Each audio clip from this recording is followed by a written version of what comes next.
बिस्मिल्लाहिर्रहमानिर्रहीम। अस्सलाम वालेकुम। आज है विंटर स्पेशल रेसिपी और ये रेसिपी है मगज़ फ्राई मसाला जो बहुत मज़ेदार लगता है। सर्दियों में ऐसी चीज़ें खाने में बहुत अच्छी लगती हैं, जैसे पाए हो गए, मगज़ हो गए। तो ऐसी ही रेसिपी आज लेकर आई हैं और वो है मगज़। तो चलाएं शुरू करते हैं। सिंपल सी रेसिपी है इसकी। इसके लिए हमें क्या चाहिए? हमें चाहिए मगज़। एक मैंने बड़ा मगज़ ले लिया है। इसको आप क्या करेंगे, सबसे पहले एक पानी में इसको एक बॉयल देंगे, बस एक उबाला देंगे। और उसके बाद आप इसको निकाल के जो उसके ऊपर एक झिल्ली होती है वो आपने रिमूव करनी है, उसको अच्छी तरह साफ़ करना है। बस ये एक ज़रा सी ट्रिक है, उसके बाद बहुत आसान है। अच्छी तरह साफ़ कर लें। उसके बाद आपने क्या करना है, एक पैन लेना है, हाफ़ कप ऑयल ले लें। 3 मीडियम प्याज मैंने लिए हैं, उसको आप चॉप कर लें। स्लाइस नहीं करने, चॉप करने हैं।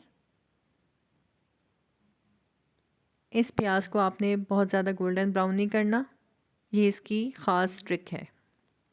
अगर आप गोल्डन ब्राउन करेंगे तो सारा टेस्ट उसका बदल जाएगा। तो इसको आपने सौते करना है। और इसके बाद आप जब देखें प्याज सौते हो गया, 1 टेबलस्पून आप लहसुन शामिल कर दें। उसको अच्छी तरह मिक्स करें। जब लहसुन अपनी खुशबू देने लगे तो अब इसमें आप अदरक के स्लाइसेस काट के शामिल कर दें।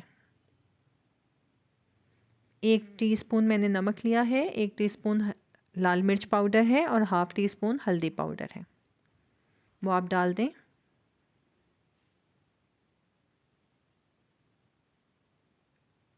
अच्छी तरह मिक्स कर लें। अब मैंने 2 टमाटर लेके उनका पेस्ट बना लिया है, आप वो शामिल कर दें। इस मसाले को हमने अच्छी तरह भूनना है। इसको आप थोड़ी देर के लिए ढक्कन दे के रख दें ताकि प्याज अच्छी तरह नरम हो जाए और मसाला भुन जाए। ये देखिए मसाला बिल्कुल तैयार हो चुका है, ऑयल बीच में से निकल आया है। इस स्टेज पर आकर आपने जो हमने मगज़ साफ़ करके रखा था वो आपने शामिल कर दें। इसके बड़े बड़े के टुकड़े हैं तो थोड़े उसके पीस छोटे कर दें, लेकिन आपने बहुत ज़्यादा इसको छोटा नहीं करना क्योंकि वो फिर कीमे की तरह बन जाएगा। इतना बड़ा रखना है कि थोड़े चंक्स उसके रहें। अच्छी तरह मिक्स करें ताकि मसाला और मगज़ आपस में रच बस जाएं। बस इसमें आप हाफ़ कप पानी डाल के इसको दम पर रख दें। 5 मिनट के लिए दम पे रख दें।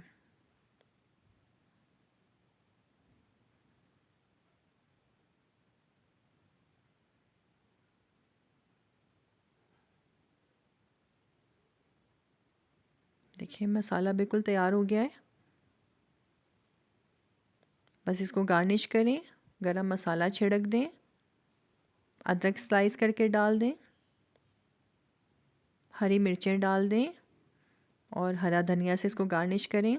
नान के साथ सर्व करें। अगर आपको मेरी रेसिपी पसंद आई है तो उसको लाइक करें, शेयर करें। मुझे दुआ में याद रखें। अल्लाह हाफ़िज़।